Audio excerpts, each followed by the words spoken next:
أعوذ بالله من الشيطان الرجيم پناہ مانگتا ہوں اللہ کی اکبر مقدوس سے بسم اللہ الرحمن الرحیم شروع کرتا ہوں اللہ کے نام سے جو بڑا مہربان نہایت رحم والا ہے وما بكم من نعمة فمن الله ثم إذا مسكم الضر فإليه تجأرون قرآن شریف کے 14ویں پارہ میں سورہ نحل کے 7ویں رکوع میں آیت نمبر 53 میں 50 میں اللہ تعالیٰ ارشاد فرماتا ہے تمہارے پاس جتنی بھی نعمتیں ہیں سب اسی کی دی ہوئی ہیں، اب بھی جب تمہیں کوئی مصیبت آ جائے تو اس کی طرف نالہ و فریاد کرتے ہو، اور جہاں اس نے وہ مصیبت تم سے ہٹائی کہ تم میں سے کچھ لوگ اپنے رب کے ساتھ شریک کرنے لگ جاتے ہیں۔ اللہ واحد کے سوا کوئی مستحق عبادت نہیں، وہ لا شریک ہے، وہ ہر چیز کا خالق ہے، مالک ہے، پالنہار ہے، اس کی عبادت خالص دائمی واجب ہے، اسی کی عبادت ہو خالص و اخلاص کے ساتھ ہو، ہمیشہ ہو، اس کے سوا دوسروں کی عبادت کے طریقے اختیار نہ کرنا چاہیے۔ آسمان اور زمین کی تمام مخلوق خوشی یا ناخوشی میں اسی کے ماتحت ہیں، سب کا لوٹنا اس کی طرف ہے، خلوص کے ساتھ اسی کی عبادت کرو، اس کے ساتھ دوسرے کو شریک کرنے سے بچو، دین خالص اللہ ہی کا ہے، آسمان اور زمین کی ہر چیز کا مالک تنہا وہی ہے، نفع اور نقصان اسی کے اختیار میں ہے، جو کچھ اس کے بندوں کے ہاتھ میں ہے سب اسی کی طرف سے ہے، رزق، نعمت، عافیت اور آرام اسی کی طرف سے ہے، اسی کے فضل اور احسان بندوں پر ہیں، اور اب بھی ان نعمتوں کو پا لینے کے بعد بھی تم ایسے ہی اس کے محتاج ہو، مصیبتیں اب بھی سر پر شاید آ جائیں، سختی کے وقت وہی یاد آتا ہے، اور گڑ گڑا کر پوری عاجزی کے ساتھ کٹھن وقت میں اسی کی طرف جھکتے ہو۔ خود مشرکین مکہ کا بھی یہی حال تھا کہ جب سمندر میں پھنس جاتے اور ہوا کے جھونکے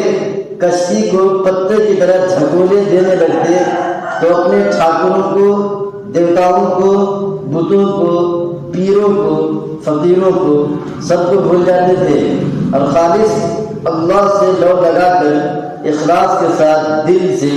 اللہ تعالیٰ سے بچاؤ اور نجات طلب کرتے تھے، لیکن کنارے پر کشتی کے پار لگتے ہی اپنے پرانے خدا سے یاد آ جاتے تھے،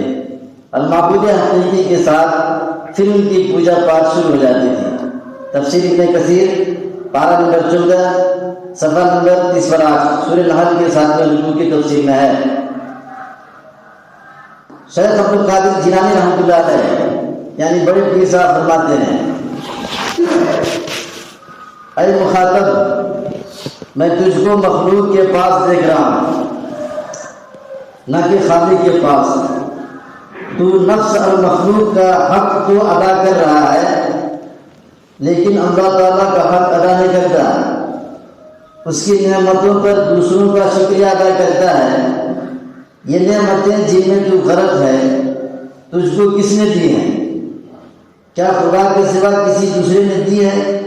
جو تو اس کا شکریہ ادا کرتا ہے اور اس کی پوجا کر رہا ہے؟ فیوز یزدانی صفحہ نمبر 231 مجلس نمبر 40/3 یہ فیوز یزدانی شیخ عبد القادر جیلانی کتاب ہے، انہوں نے اپنے ہاتھ سے لکھا ہے۔ عرب کے مشرک ہندوؤں جیسا عقیدہ رکھتے تھے، وہ بھی مشرک ہے، یہ بھی مشرک ہیں،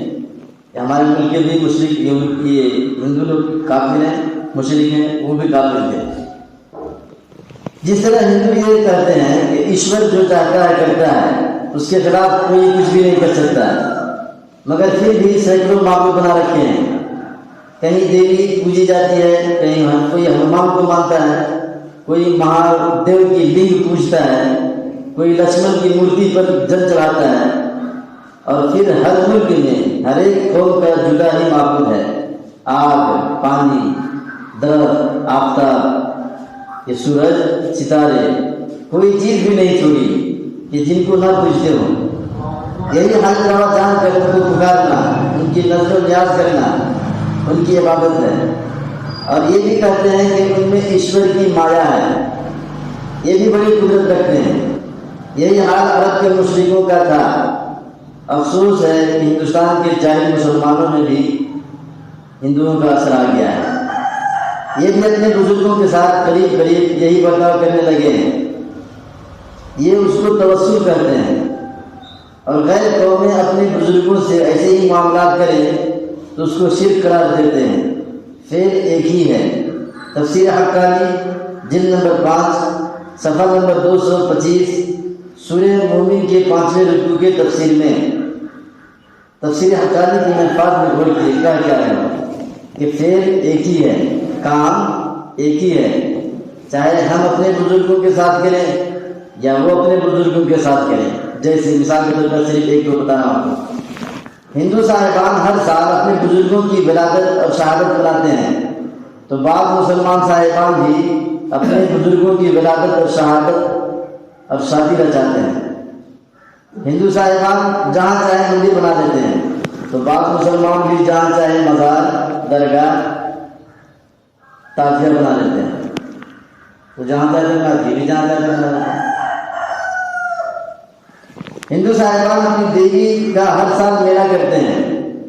اور اس میں مرد عورت مل جل کے گھومتے پھرتے ہیں،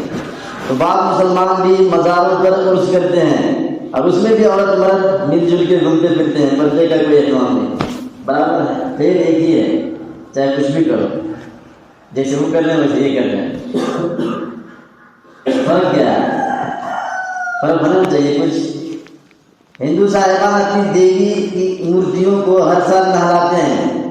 اور اس نہائے ہوئے پانی کو پوتر سمجھتے ہیں، پاک۔ تو بعض مسلمان صاحبان بھی اپنی بزرگوں کی قبروں کو ہر سال غسل دیتے ہیں،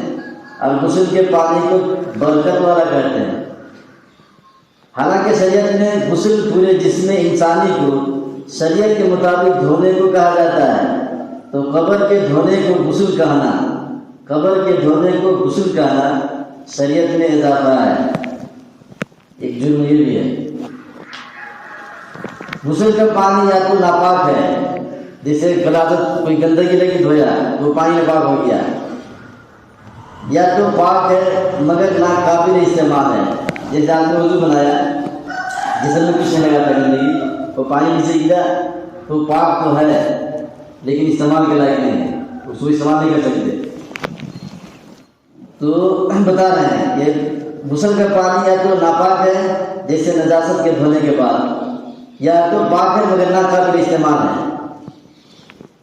جیسے میں بتایا وضو میں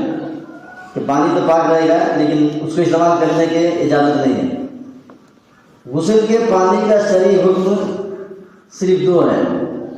یا تو پانی پاک رہے گا یا ناپاک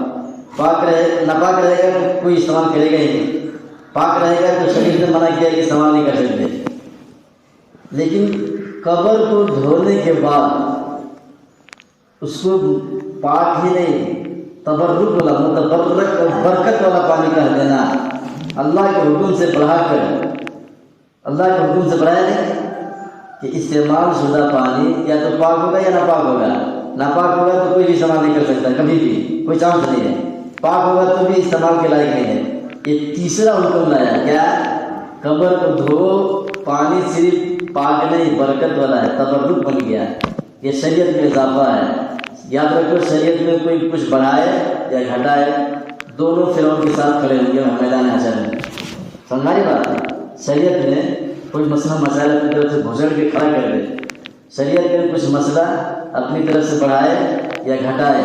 میدان حشر میں فرعون، حامان، شداد، ابو جہل ان لوگوں کے ساتھ کھڑا رہے گا۔ تو پانی جب استعمال کرتے ہیں تو یا تو ناپاک ہو جائے گا یا پاک ہو جائے گا، برکت والا ہو جائے گا، کسی میں آیا کہاں سے آ گیا برکت؟ وہ بھی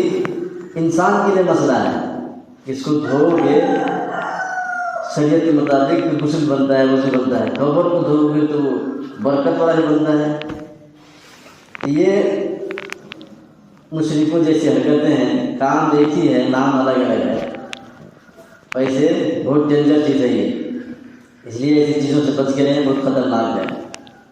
کام دونوں کا ایک لگ رہا ہے۔ اللہ کے پاس جانا ہے ایک، تو اللہ کے ساتھ غداری کر رہے ہیں، بدماشی کر رہے ہیں، تو پھر اللہ کی مدد کیسے آئے گی؟ ہم اللہ کے ساتھ بدماشی کر رہے ہیں تو اللہ کی مدد نہیں آئے گی۔ اس لیے اللہ سے محبت کریں،